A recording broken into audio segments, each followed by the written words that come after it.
कार्यक्रम के सह प्रायोजक हैं। नौमिनी गोल्ड, अनोखी तकनीक है जापान की। दयाल पशु आहार, दूध दमदार, आप शानदार।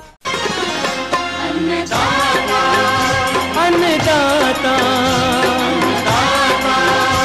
अन्नदाता, नीत तुम्हारा अन्नदाता, पग पग पर है संग तुम्हारे अन्नदाता। लहू किसानों का बन के पसीना सींचता है धरती का सीना। मेहनत का तेरी हक दिलवाने, नई तकनीक नई खोज बताने। पशुधन को गुणवान बनाना, पौध सुरक्षा को सिखलाना, खेती के सब गुर समझाने, भारत का सरताज बनाने। आठों पहर है संग तुम्हारे अन्नदाता, अन्नदाता। नमस्कार, मैं हूं श्वेता भट्टाचार्य। आप सभी दर्शकों का अन्नदाता कार्यक्रम में स्वागत करती हूं। हर रोज की तरह कार्यक्रम में हम लेकर आते हैं खेती बाड़ी से जुड़ी हुई बहुत सी लाभकारी जानकारियां। तो चलिए सबसे पहले देखते हैं क्या है विशेष आपके लिए आज के कार्यक्रम में।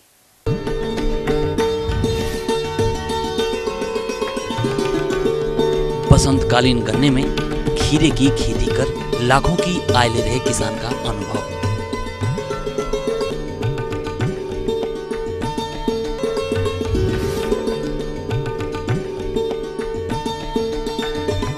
शून्य जुताई यंत्र से धान की सीधी बुआई पर जानकारी।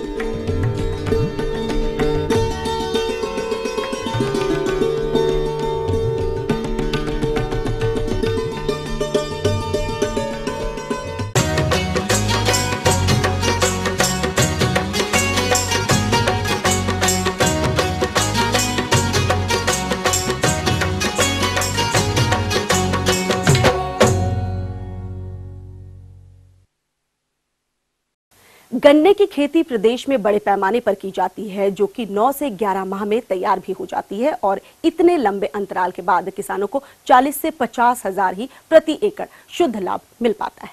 जबकि गन्ने में अन्य फसलों की बुआई करके आप अतिरिक्त लाभ भी ले सकते हैं।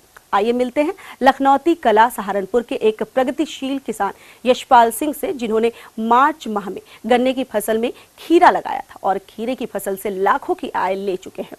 तो सुनते हैं उनके अनुभवों को। मेरे पास 60 बीघे ज़मीन है। आज तक मैं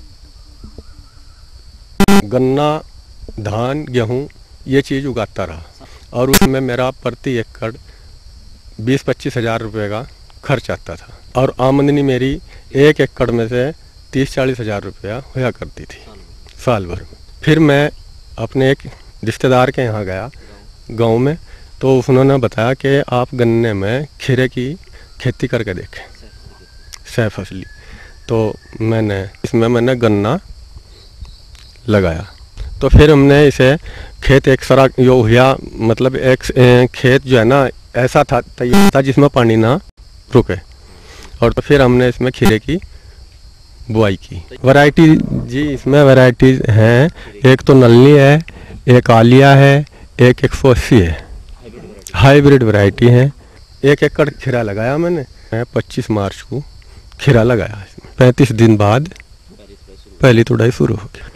35 दिन में 35वें दिन इसमें से 70 कट्टे उतरे, जिनका वजन 18-20 किलो एक कट्टे में आवे।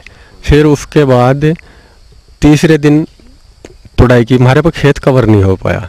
फिर मैंने 10 तुड़ाई लगातार डेली की और फिर तो बस अब 25 तुड़ाई तक खेत पहुंच गया। मिला के मैं 35-36 तुड़ाई की, कुल मिला के इस खेत से 400-450 कुंटल खीरा निकल जाएगा। इसकी रेट, इसका रेट जो रहा, मैं 6 रुपये किलो भी बेचा, 7 भी बेचा और अब जा 4 भी बिक रहा। तो कुल मिला के पड़त इसकी 5 रुपये किलो की सारी फसल की आ सकती है। अगर पूरा इसका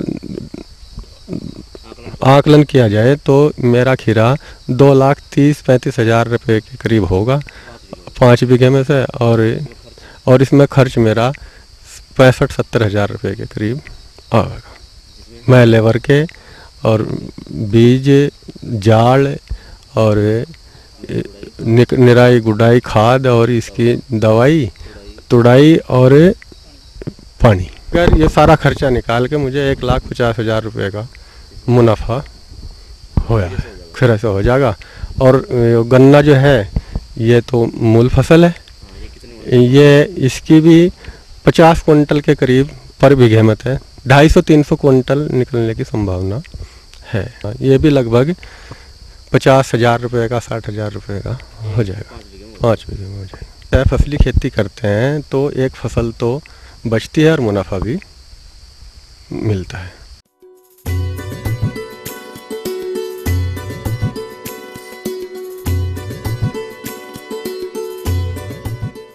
मैंने इसमें 6-7 ट्रॉली गोबर की सड़ी गली खाद डाल ली और 5 बीघे में और ट्राइकोडर्मा और बवेरिया बेसियाना कृषि विभाग से लिया। केवी के वालों ने जानकारी दी और उनसे फिर मैंने इसमें गन्ना कंपोस्ट खाद मिलाकर फिर इसमें मैंने गन्ना लगाया। 2.5 फीट का एक लेजर है गन्ना, जिससे हम आज तक गन्ना बोते रहे। तो 2.5 फीट दूरी पे वो खोड बनाता है और उसमें फिर हमने गन्ना बुआई कर दी। और गन्ना बुआई करने के बाद फिर वो हमने फावड़े से वो एक मेंड बीज की निकाल के वो खुड 2 तरफ के हटवा दिए। और उनके हटवाने के बाद फिर जो एक नाली बची उस नाली पे हमने खीरे का बीज लगा दिया। इससे गन्ने की दूरी तो होगी 2.5 से 2.5 फीट और खीरे की जो मेंड है उसकी होगी 4 फीट।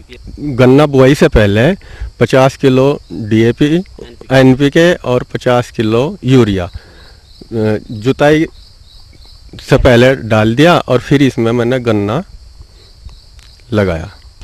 5 बीघे में इसमें लगाया जी 33 पैकेट बीज के लगे 10-10 ग्राम के, बावस्टीन से और उससे ट्राइकोडर्मा से शोधन करके वो लगवा दी। बीज लगा कर मैंने 25 मार्च को इसमें पानी लगा दिया था, हल्का पानी लगाया, जिससे मेंड पे जो नमी है वो मतलब खिंच के ही जा बीज तक। 25 मार्च के बाद हमने इसमें एक दूसरे पानी पे इसकी निराई करवाई, दूसरा पानी लगाया इसमें हमने 8 दिन बाद, 1 हफ्ता बाद। तो फिर 1 हफ्ता बाद फिर पानी लगाया, उसके बाद फिर हमने इसकी निराई करनी शुरू कर दी 15-20 दिन बाद खुरपी से। खीरे के लिए और सपोर्टिंग डंडे और ये जाड़ इसका लगाया और लगाने के फिर इसके 35 दिन बाद पहली तुड़ाई शुरू हो गई। 35 दिन से पहले बुआई से जो बीच में है ना, हमने इसमें 10 किलो का बीघा NPK 50 किलो 5 बीघे में वो डाला बुआई के 15 दिन के बीच में 12-32-16। फिर उसके बाद मैं इसमें 35 दिन के बाद 40 दिन के बाद फिर मैंने इसमें खाद डाला NPK 50 किलो। फिर उसके बाद फिर तुड़ाई होगी, तुड़ाई के बाद फिर 3 तुड़ाई के बाद फिर खाद डाला वो NPK 19-19 का स्प्रे करा घुलनशील का। फिर पानी लगा दिया और फिर उसके फिर 8-10 दिन बाद फिर मैं NPK डाला इसमें। उसका फ़ायदा जैसे फल है अगर वो दूसरे दिन तैयार हो रहा है ना, तीसरे दिन, तो दूसरे दिन में ही तोड़ने का हो जाएगा। इसमें कीड़े के लिए जो मैंने इसमें किया कार्बन डाइजिम और अमीडा जब 2-3 पत्ती का था और तुड़ाई तक उसे ही करता रहा 35 दिन, मतलब 8 दिन बाद करता रहा उसे, दोनों को मिला के। उसका फ़ायदा ये हुआ कि एक तो कोई फुंडी नहीं, मच्छर नहीं, और एक इसका जो वो कुरंड रोग आवे, फफूंदी रोग आवे, वो नहीं आया। तोड़ने का तरीका जी इसका है 8 बजे लेबर आती है और वो तुड़ाई करती है, 2 आदमी बैठ के वो उसकी ग्रेडिंग करते हैं और 2 आदमी कट्टे भरते हैं और सिलाई करते हैं। मतलब जो मुड़ा हुआ खीरा है या कोई दागदार है या मोटा खीरा है उसे निकालते हैं और मंडी में जो जाता है वो साफ ही माल जाता है। 18 किलो के या 17-18-19 किलो का बैग भरता है। मैं इसमें से ये जो जाड़ बंध रहा है निकलवाऊँगा और फिर इसके बाद इसमें निराई गुडाई करवाऊँगा। जो घास है गन्ने में, और फिर इसमें खाद खुद लगाई जाएगा। किसान भाइयों, मैं आपको एक सलाह देनी चाहता हूँ, संदेश देना चाहता हूँ, सह फसली खेती करें, इसमें मुनाफा है। मेहनत तो ज़रूर है लेकिन मुनाफा भी बहुत है।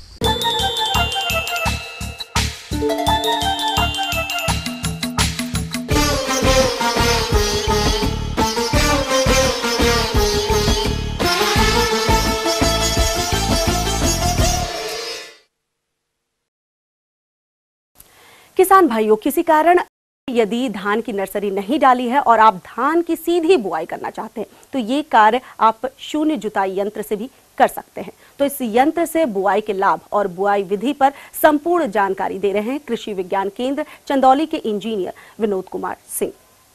जैसे इस समय खरीफ की फसल की बुआई चल रही है, खेत में थोड़ी भी नमी है, तो बिना जुताई के जीरो टिल ट्रैक्टर द्वारा चालित जीरो टिल मशीन से 9 लाइन, 11 लाइन, 13 लाइन में धान की बुआई किसान भाई कर सकते हैं, जिसमें कि जुताई शून्य होती है और 5 से 7 सेंटीमीटर गहराई पर ज़मीन में चीरा लगाते हुए और आगे खाद गिरेगा फर्टिलाइज़र और पीछे जो है उस धान की बुआई होगी। और उसके बुआई के बाद हेंगा पाटा लगाने की आवश्यकता नहीं होती है, जो परंपरागत खेती बाड़ी में होती है कि बुआई के बाद ढक दिया जाता है। इसमें ढकने की आवश्यकता नहीं होती है और इसमें जर्मिनेशन जो होता है बीजों का 3 दिन के अंदर हो जाता है। धान की बहुत खर्चीली खेती होती है खरीफ में, तो उसमें बहुत अधिक खर्चा पड़ता है, जिसमें तकरीबन जो जुताई नहीं होती है, इस कारण से 3, साढ़े 3, 4 हजार रुपया तक प्रति हेक्टेयर जुताई की बचत हो जाती है, कृषि लागत में बचत हो जाती है। खाद और बीज में 15 से 20% जो है बचत हो जाता है और ये प्रति मानव दिवस जो कार्यकारी 8 से 10 घंटे का होता है, उसमें 8 से 10 एकड़ क्षेत्रफल की बुआई हो जाती है। लाइन में बुआई हो जाती है। लाइन में बुआई करने से निराई गुड़ाई इंटरकल्चर ऑपरेशन आसान हो जाता है।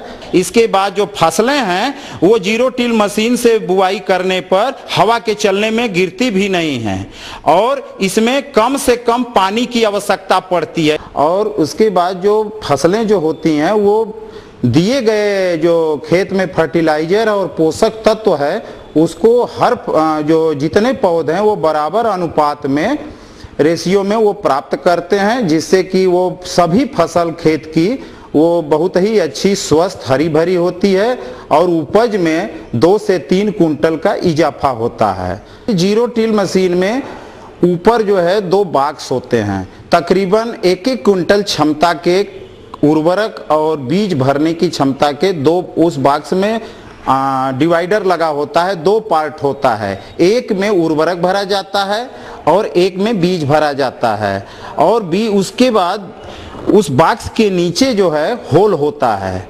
जितने लाइन की जीरो टिल मशीन में फरो ओपनर होगा उतने ऊपर छेद होगा, होल होगा। उसी से अनाज जो है खाद, उर्वरक और अनाज दोनों अपने अपने बॉक्स के नीचे बने होल से गिरता है और नीचे सीड मीटरिंग मैकेनिज्म होता है, जो विभिन्न प्रकार के रोलर होते हैं। हर प्रकार के बीजों को बोने के लिए अलग अलग प्रकार का रोलर होता है। जैसे धान गेहूं बोने के लिए फ्लूटेड फीड टाइप का रोलर होता है, उससे कैलिब्रेट करके ये बीज जो है नीचे सीड कप और उर्वरक फर्टिलाइजर कप से होते हुए सीड ट्यूब, फर्टिलाइजर ट्यूब से नीचे जाता है और इसके बाद फरो ओपनर के नीचे जो सूट टाइप का फरो ओपनर होता है, वो जो चीरा लगाता है उस चीरे में आगे फर्टिलाइजर पड़ता है, उसके पीछे बीज पड़ता है।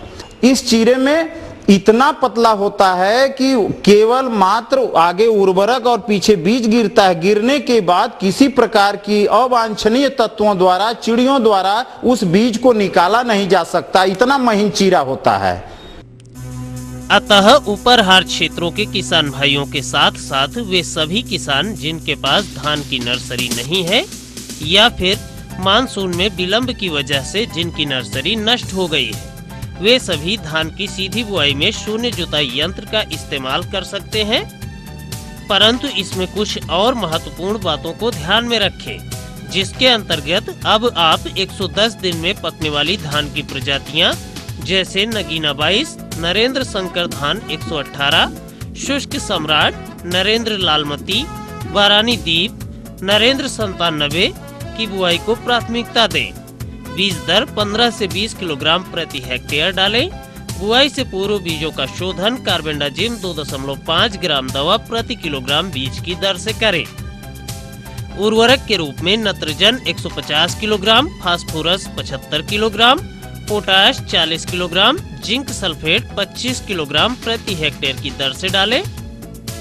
असिंचित दशा में समस्त उर्वरकों की मात्रा बुआई के समय प्रयोग करें। वहीं सिंचित दशा में नत्रजन की 1/3 मात्रा, फास्फोरस, पोटाश व जिंक की पूरी मात्रा बुआई के समय तथा शेष बची मात्रा को 2 बराबर भागों में बांटकर बुआई के 30 एवं 45 दिन की अवस्था पर डालें। और अंत में चलते चलते यह बताते चलें कि अगर शून्य जुताई यंत्र की उपलब्धता न हो तो सीधी बुआई की परंपरागत विधियों द्वारा ही बुआई करें, परंतु बुआई शीघ्रातिशीघ्र समाप्त कर लें।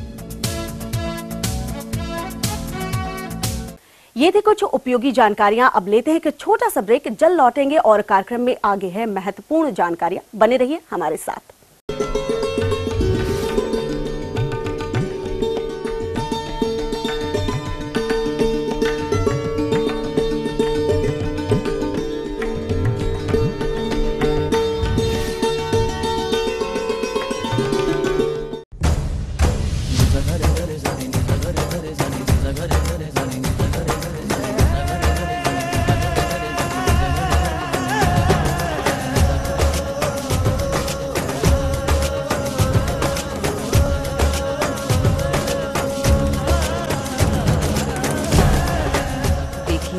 आरती लाइव।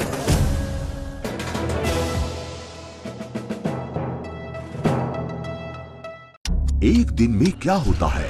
विश्व पर छाया है आतंक का साया। शेयर बाजार ने क्या खोया क्या पाया।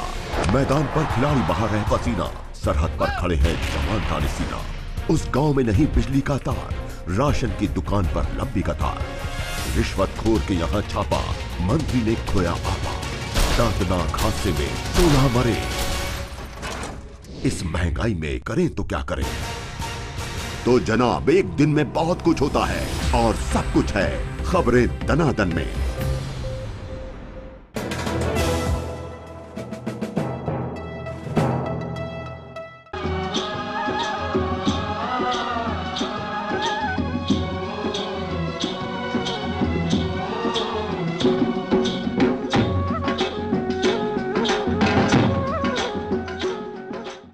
ब्रेक के बाद एक बार फिर से आप सभी दर्शकों का अन्नदाता कार्यक्रम में स्वागत है। बढ़ते हैं अगली प्रस्तुति की ओर।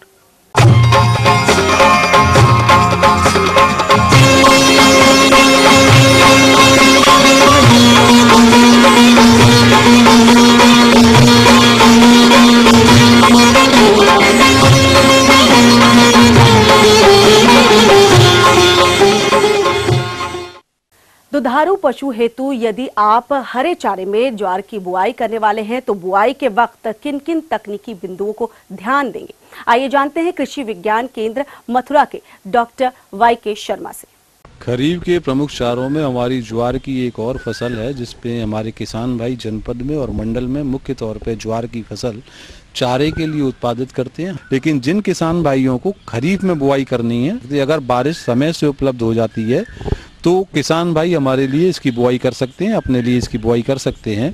जहाँ तक इसकी प्रजातियों का चुनाव है, इसकी क्षेत्र अनुकूल विशेष प्रजातियाँ आती हैं। जहाँ तक इसकी अवधि की बात है तो इसके लिए 2 तरह की हमारे पास ज्वार उपस्थित रहती है या अवेलेबल रहती है। एक तो होती है जो देसी किस्म की होती है जिसकी कटाई एक बार करती है। इसमें हमारी कुछ वैरायटी भी आती है और कुछ देसी भी आती है। देसी के तौर पे जो सबसे प्रचलित प्रजाति है उसको हम पूर्वी के नाम से कहते हैं। इसके अलावा JSB 108 झांसी की वैरायटी है। इस तरह के अलावा इसमें कुछ मल्टी कट आती हैं जिनकी बहु कटाई वाली होती हैं। बहु कटाई का अर्थ होता है कि एक बार लान काट लिया फिर दोबारा काट लिया। सामान्य तौर पे इस तरह की ज्वार से 3 बार लान काट लिया जाता है। इसकी कई प्रजाति आती हैं जिसमें कंचन प्रमुख रूप से है। इस वैरायटी को हमने कई बार प्रदर्शन में करा के भी देखा, बहुत अच्छा उत्पादन भी रहता और अंततः तीसरी कटाई तक इसका जो चारा है उसको बड़े चाव से हमारे पशु खाते रहते हैं। श्वेता है, मालवीय है, मेंका है, ये वैरायटियां जो हमारे मथुरा जनपद में भी उपलब्ध रहती हैं और इसके अलावा जो है अन्य जनपदों में उपलब्ध रहती हैं। इनमें से किसी का भी चयन करके बो दें। चारे के लिए बुआई करनी है तो उसका बड़ा उपयुक्त समय चल रहा है। इसकी बुआई करते समय इस समय 20 से 25 किलोग्राम प्रति हेक्टेयर की दर से इसका बीज लगता है, यानी बीज की दर जायद में और खरीफ में अंतर रहता है, ये कम हो जाती है। जहाँ तक इसको उगाने से पहले इसकी तैयारियों के संबंध की बात है, इसके लिए ऐसी ज़मीनों का चुनाव करना चाहिए जिसमें जल भराव की समस्या ना हो या समुचित समतलीय हो, मृदा जो है दोमट हो, बलुई दोमट हो। इस तरह की जो हमारी मृदाएं होती हैं इसके लिए सर्वोचित रहती हैं। बुआई करने से पूर्व पहले इसकी एक बार खेत की हैरों से 2 बार जुताई कर देते हैं अच्छी तरह, जिससे जो पूर्व की फसल होती है उसमें जो हमारे स्टबल्स रह जाते हैं या जो हमारे अवशेष है वो अच्छी तरह उसमें सड़ जाए। इसके बाद एक जुताई कल्टीवेटर से करके, दूसरा जहाँ तक इसमें हमें रासायनिक उर्वरकों के प्रयोग करने की बात है, वो आप जो है पानी उपलब्ध नहीं है, अगर रेनफेड में आप जा रहे हैं तो ये मात्रा आधी हो जाती है 50 किलोग्राम, 20 किलोग्राम, 20 किलोग्राम। अदरवाइज अन्यथा की स्थिति में 100 किलोग्राम, 50 किलोग्राम और 40 किलोग्राम इसमें आपका नाइट्रोजन, फास्फोरस और पोटास का प्रयोग किया जाता है। नत्रजन की 2/3 मात्रा तथा कुल फास्फोरस बुआई के समय खेत में डालना चाहिए। अच्छा तो रहता है कि हम कुओं में बुआई करें, लेकिन किसान भाई सामान्य तौर पर देखा गया चारे वाली फसल को मुख्य तौर से बिखरे के बोते हैं। पहली कटाई करने के बाद बहु कटाई में तो ये निश्चित है कि प्रत्येक कटाई के बाद प्रति जो हमारा एक कट्टा है उसका आधा मात्रा करते जाएं और उसकी बुआई उसमें भुरकाव करते जाएं, तो 3 कटाई तक आपको 3 बार जो है 2 कट्टे यूरिया आपको लगाने हैं। जहाँ तक इसकी कटाई की बात है, ये डिपेंड करता है कि आप इसको किस हाइट पे काटना चाहते हैं। जब इसकी मोटाई जो है इस अंगुल के बराबर हो जाए तब काटी जाती है और ऊंचाई लगभग हमारे कंधे के आसपास आ जाए, यानी 5 फुट के 4.5 फुट के आसपास, तब इसकी कटाई काटी जाए। कि हमारे पशु इसे बहुत ज़्यादा चाव से खाते हैं। अगर ज्वार लगाइए और बारिश नहीं होती है, सूखे की स्थिति में ज्वार खिलानी हो, तो किसान इसमें एक तरह का जहरीला तत्व पाया जाता है जिसको हम HCN कहते हैं, हाइड्रोजन साइनाइड इसमें पाया जाता है। पानी कम उपलब्ध होने पर इसकी सांद्रता उस ज्वार में बढ़ जाती है। ऐसी परिस्थिति में अगर किसान भाई कभी कभी ज्वार का सेवन अपने जानवरों को कराते हैं तो उससे कभी कभी जानवर का पेट तो फूलता ही फूलता सामान्य तौर पे, उससे कभी कभी पशु को मृत्यु होने की संभावना भी रहती है और अन्यथा बीमार हो जाता है। अगर ऐसी परिस्थिति पैदा हो गई है तो और किसान भाई को ज्वार खिलानी है तो ज्वार काटने के बाद उसको जहां उसका पानी रहता है 2 घंटे पानी में भिगोने के बाद या उसकी कुटी काटने के बाद उसे पानी में भिगो दे। उसके बाद ज्वार को अगर पशु को खिलाएगा तो निश्चित तौर पे HCN की मात्रा उसमें कम हो जाती है, सांद्रता घट जाती है और उसके लिए उपयोगी रहती है।